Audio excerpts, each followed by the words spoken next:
This is Will Bakker, Theology and Pop Culture, Video Journal Week 6.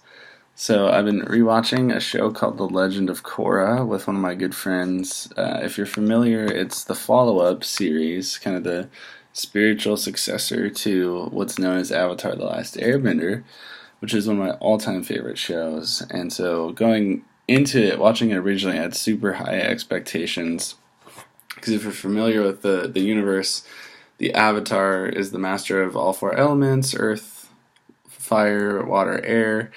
And the original series, Avatar: The Last Airbender, followed an airbending avatar named Aang as he mastered all the elements and put an end to this 100-year war.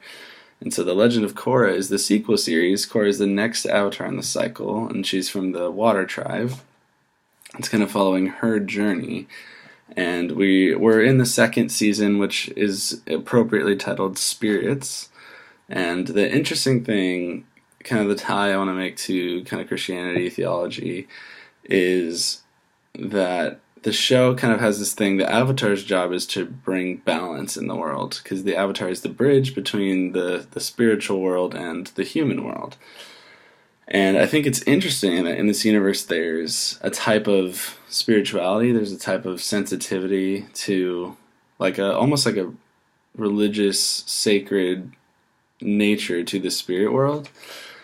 But with kind of the reincarnation and really the idea being balance more so than truth, I guess you could say. It's a bit more like Buddhist in its ideology religiously, but there is kind of symbols and themes of like a battle of good versus evil, and of kind of needing to be in tune with the spirit world, be in tune, bring the spirits and humans back into balance, which I think is Christian in a sense. Kind of this need to connect our worldly self and our spiritual self, and not having those two parts of ourselves be disjointed, finding balance in ourself in that way.